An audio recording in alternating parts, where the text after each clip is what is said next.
They roamed the planet for longer than modern man. Neanderthals. Neanderthals were superb survivors, but then suddenly they vanished. For centuries, no one could explain why the Neanderthals vanished. They were strong, intelligent, and built to survive the Ice Age.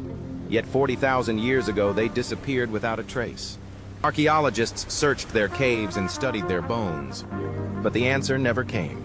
Recent archaeological finds in England and France have helped researchers find out more about these early inhabitants of Eurasia.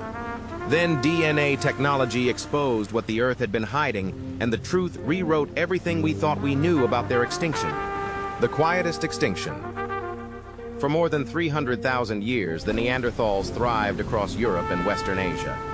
They hunted mammoths and bison, built shelters from stone and animal hides, and endured temperatures that would freeze most humans today. Evidence suggests they cared for the sick and elderly. Their species lasted far longer than ours has so far, adapting through countless ice ages and natural disasters. Then, around 40,000 years ago, they disappeared. Traces of their lives remain across continents. But each discovery ends the same way, in silence. From Spain to Siberia, archaeologists have found the remains of their daily lives. Fire pits filled with ash, stone blades shaped with care, and footprints of children hardened in ancient mud.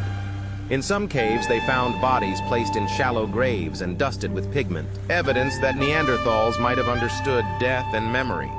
These finds revealed that they were not primitive beings hiding in caves, but human-like people with emotion and intelligence. Still, every site tells the same story. The fires went out, the tools were abandoned, the people were gone. The puzzle has frustrated generations of researchers. According to several reports, early archaeologists called the search a hunt for ghosts. They saw Neanderthals as a vanished version of ourselves, people who shared nearly everything with us, from brain size to hand structure, yet somehow failed to survive the final stretch of prehistory. It felt personal, as if humanity had lost a branch of its own family tree and could not explain how or why. Even today, some researchers describe an eerie silence when they enter a Neanderthal cave, as though the people who lived there had simply stepped out and never came back. As excavations expanded, the same strange pattern kept appearing. Settlements across Europe, the Middle East, and Central Asia ended abruptly. There was no single disaster, no signs of war or mass death. Instead, their presence faded gradually from the record. Archaeologists began calling it the quietest extinction on Earth. The mystery soon moved beyond bones and artifacts. It became a deeper question about endurance itself. How could a species so strong and adaptive disappear so completely? The evidence in the ground ended without explaining the cause. With no clear answers, scientists had to rely on reasoning and guesswork. They started forming theories based on the few traces they had, trying to make sense of the silence the bones had left behind. The theories that lied. When the first Neanderthal bones were unearthed in the mid-1800s, they threw the scientific world into chaos. The skulls looked human but heavier, the limbs shorter and the bones thicker. Some scholars called them brutish savages, while others saw them as evidence of a forgotten race wiped from existence. With no technology to analyze what they had found, people did what humans often do when faced with the unknown. They guessed. Every field, from science to religion, tried to fill the silence left by the fossils with its own story. The first and most common theory blamed nature. Many scientists argued that the Ice Age was simply too harsh for Neanderthals to survive. They imagined freezing winds, moving glaciers, and empty hunting grounds wiping them out. It sounded convincing, and for decades, textbooks described them as victims of a world that had become too cold to live in. But later research began to challenge that idea. Excavations showed that Neanderthals had survived even colder periods before. Inside their caves, scientists found clear evidence of fire pits, burned animal bones, and tools used for butchering meat. These discoveries proved that they could hunt, make fire, and endure long winters. The cold alone could not have destroyed them. By the late 19th century, a more violent story took hold. Some researchers began to argue that early modern humans, Homo sapiens, had exterminated the Neanderthals. It was an idea that mirrored the mindset of the era, a tale of superiority and conquest that echoed the colonial worldview. The advanced species had supposedly destroyed the primitive one. It made sense to the public, but the evidence refused to cooperate. Excavations revealed no mass graves, no battle wounds, and no signs of widespread violence. In some regions, the two species even seem to have lived side by side for generations. The extermination theory faded, but not before shaping public imagination for nearly a century. Religion and folklore also entered the debate. Some church historians in Europe claimed that the Neanderthals were an early branch of humanity wiped away by the biblical flood. Others speculated that they were descendants of Cain, cursed and destroyed for defying divine law. In Spain, local legends spoke of the children of the mist, ancient giants who were buried alive by angry gods after stealing fire from the heavens. In the Caucasus Mountains, villagers told stories about wild, hairy people who lived in caves and vanished after offending the forest spirits. Later ethnographic reports suggested that these myths might have been folk memories of real encounters with Neanderthals thousands of years earlier. The 20th century brought a more academic form of speculation. Anthropologists proposed that Neanderthals had failed because they were less intelligent or less social than humans. Some claimed they could not speak, while others said they lacked the creativity or adaptability to form large groups. But every time a new site was excavated, these assumptions fell apart. Researchers discovered pigments, carvings, and jewelry. These findings proved that Neanderthals were capable of language, art, and planning, qualities once thought unique to us. By the 1970s, the list of explanations had grown long, but none truly fit. Climate, war, divine punishment, and inferiority. Every idea solved one piece of the puzzle and left another untouched. Their disappearance had been too widespread, too synchronized, and too clean to fit any single story. Frustration grew among scientists who had run out of answers. The bones had revealed how Neanderthals lived, but not why they were gone. After a century of speculation, one realization began to take hold. Guesswork had reached its limit. The truth would not come from myths, opinions, or comparisons. It was buried deeper than any excavation could reach, hidden within the fossils themselves, waiting for a kind of evidence that no one in the 19th or early 20th century could yet imagine. The bones that wouldn't speak. For more than a century, Neanderthal bones sat inside museum drawers, neatly labeled but silent. Researchers had mapped their skulls, measured their tools, and even reconstructed their faces. Yet all those efforts led to the same conclusion. The biggest secrets were locked inside the bones themselves. According to early reports, many scientists suspected that the answer to their disappearance was hidden at the molecular level, but the tools to uncover it simply did not exist. In the 1980s, a few daring geneticists tried to break that barrier. They attempted to extract DNA from the ancient fossils, hoping that chemical traces of Neanderthal life still lingered within. Every attempt failed. The samples were too degraded and too contaminated. Modern human DNA from the scientists' own skin or breath mixed with the samples, overpowering the fragile traces they were trying to isolate. By the time the results came back, there was no way to tell which fragments were Neanderthal and which were modern. Some laboratories stopped trying altogether, calling it a hopeless pursuit. The challenge went beyond contamination. Ancient DNA is fragile. It begins to decay soon after death, and heat, moisture, and bacteria speed up that process. By the time scientists examined the fossils, only a few microscopic fragments were left, and most of those belonged to microbes that had lived inside the bones for thousands of years. Less than 1% of what remained was authentic Neanderthal DNA. Even when small pieces were recovered, the sequencing machines of the time could not read them. They required long, complete strands, not the broken scraps that age had left behind. Frustration grew across the field. Many experts declared that ancient DNA could not survive more than 10,000 years. Some accused others of chasing fantasies. It seemed as though the molecular story of the Neanderthals would stay buried forever. But at the start of the 2000s, a small team in Germany refused to accept defeat. Under the leadership of Swedish scientist Svante Pääbo, the Max Planck Institute for Evolutionary Anthropology built a new kind of laboratory, the code beneath the dust. When scientists finally succeeded in extracting Neanderthal DNA, the achievement did not come easily or quickly. It was the result of years of work carried out inside one of the most sterile environments on Earth. In Leipzig, Germany, at the Max Planck Institute for Evolutionary Anthropology, Svante Pääbo and his team built laboratories sealed tighter than hospital wards. According to reports, every inch of the room was designed to block out modern contamination.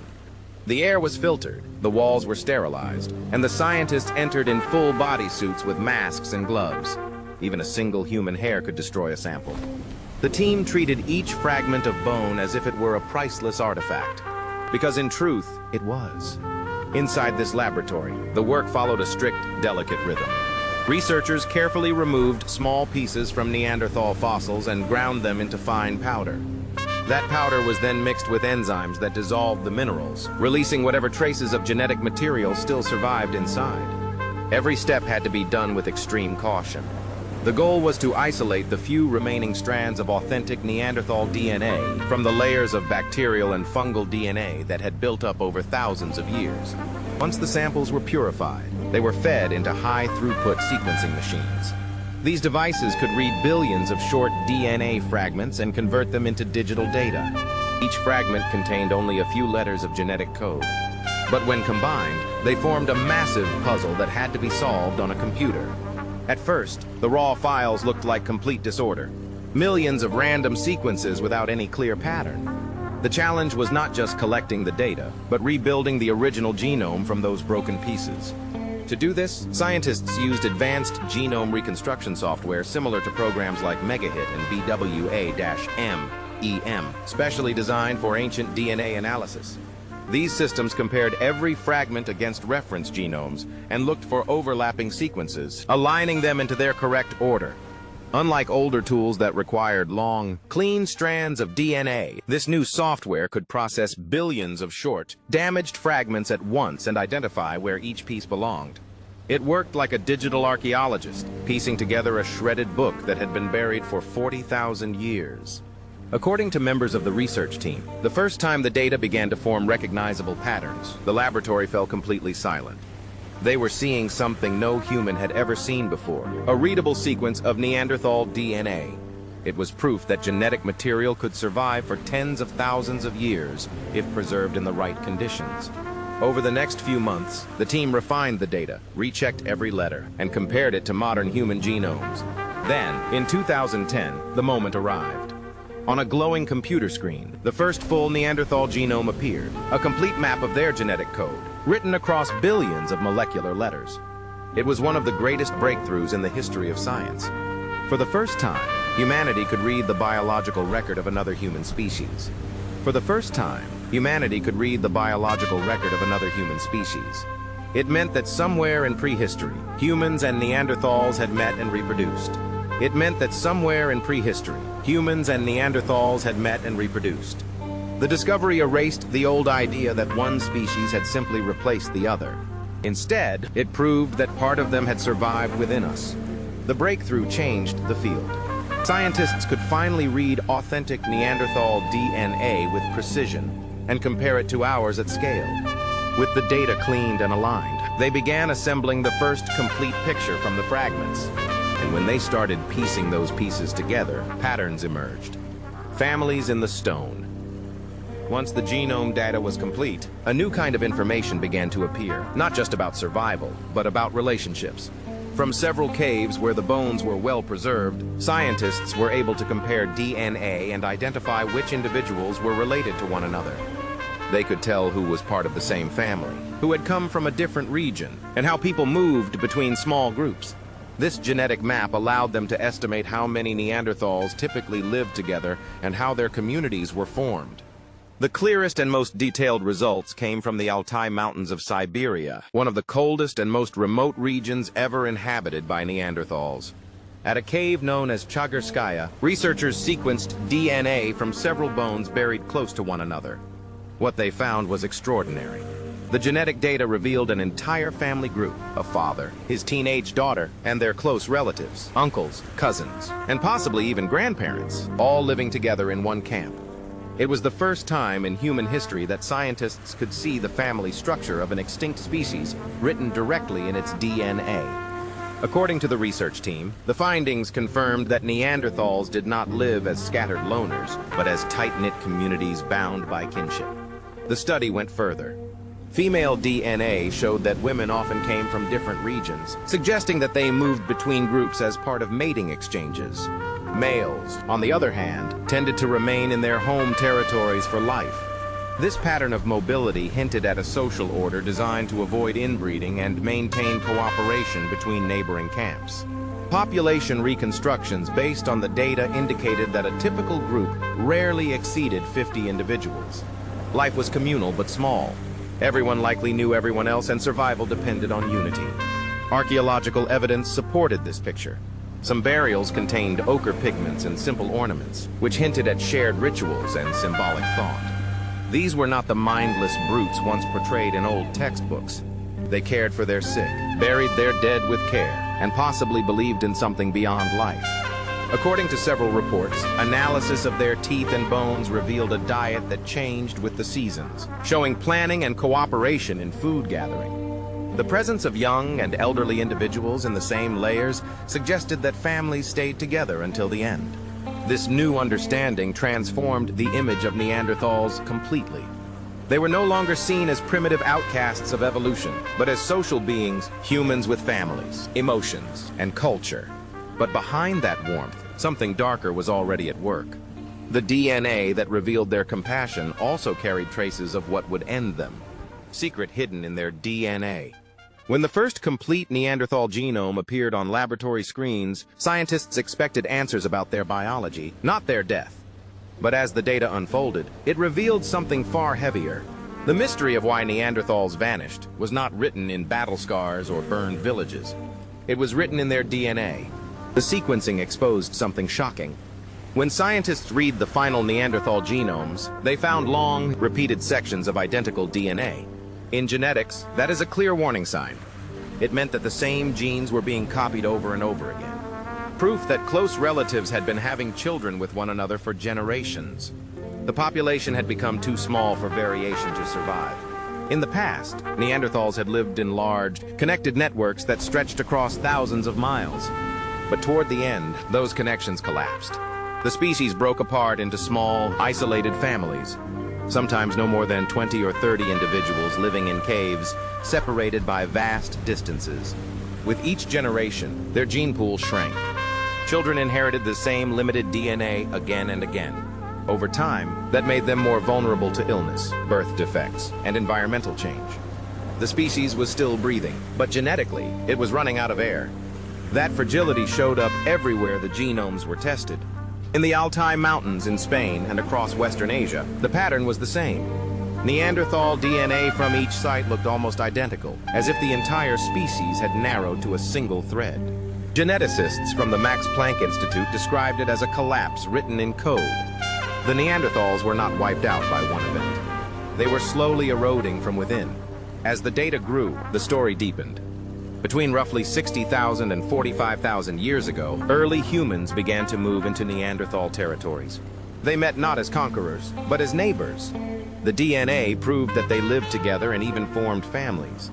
For years, archaeologists had debated whether contact meant conflict. The genomes gave the first clear answer. It meant intimacy. But that intimacy carried a cost. Modern humans had larger populations and wider networks spreading across continents. Each contact between them and the smaller Neanderthal bands brought a flood of new genes into the human line, but almost none in return. The genetic exchange was one-sided. Humans absorbed fragments of Neanderthal DNA, yet the Neanderthals received almost nothing back. Without new genes to strengthen their diversity, their numbers stayed fragile while humans expanded. That imbalance was enough to tilt the future. Small populations cannot afford mistakes. A poor hunting season, a bad winter, or a few deaths in childbirth could destroy a lineage. The DNA revealed exactly that. Across multiple genomes, scientists found evidence of shrinking family trees, generations repeating the same inherited weaknesses, and entire groups disappearing without leaving descendants. In the simplest terms, the Neanderthals were running out of people. Then scientists found something even stranger. Inside Neanderthal DNA were fragments from ancient viruses, the genetic remains of old infections. The same viral traces appeared in early human DNA, suggesting that a pathogen had passed between both species. Some researchers believe that disease spread faster among the smaller Neanderthal groups, wiping out families that had no immunity while humans survived it. What emerged from the genetic evidence was not a story of war or weakness, but of slow suffocation, a biological trap that tightened over thousands of years. The Neanderthals endured longer than any human civilization has lasted, yet their world was built on fragile numbers. Every generation lost more genetic strength until there was nothing left to carry forward. By the time the last camps went silent, the Neanderthals were already part of us. Their DNA had merged with ours, living on as fragments in the modern human genome. It was both an ending and an inheritance, a record of a species that vanished through connection, not conflict. The final revelation was as tragic as it was humbling. Neanderthals did not die out because they were simple or weak. They vanished because they were few. Their downfall was not one event, but a slow genetic countdown that no one could stop. And in the end, the same DNA that ended them ensured that they would never be completely gone. The legacy in our cells. When the last small camps of Neanderthals disappeared from the map, their story did not end. Their DNA moved forward inside the growing human populations of Eurasia. Genetic surveys show that most people outside Africa carry a small share of Neanderthal ancestry, often between 1% and 2%. That fraction may seem minor, but it is active. It influences how our bodies respond to the world. Researchers have identified Neanderthal variants that help our skin and immune system recognize threats. Some studies report that these variants strengthen defenses against certain viruses. Other work links different Neanderthal segments to higher risk for allergies, blood clotting problems, or severe respiratory reactions. According to several geneticists, this mixed legacy fits the history we now see. Contact between the two species brought both useful defenses and hidden costs. The medical impact reaches into the present day. During recent viral outbreaks, teams compared patient genomes and found clusters of Neanderthal DNA among people with strong inflammatory responses. Some groups believe these patterns point to ancient immune settings that were once helpful in Ice Age environments but can overreact in modern settings. The same inheritance that protected our ancestors in cold valleys may contribute to dangerous inflammation in crowded cities. These are correlations, not final verdicts. But they show how the past still shapes our health, which leaves a hard question for us now.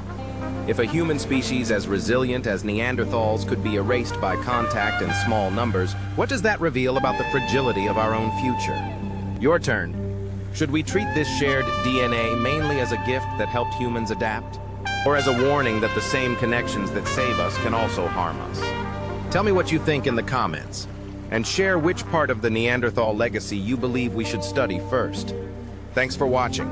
See you in the next one.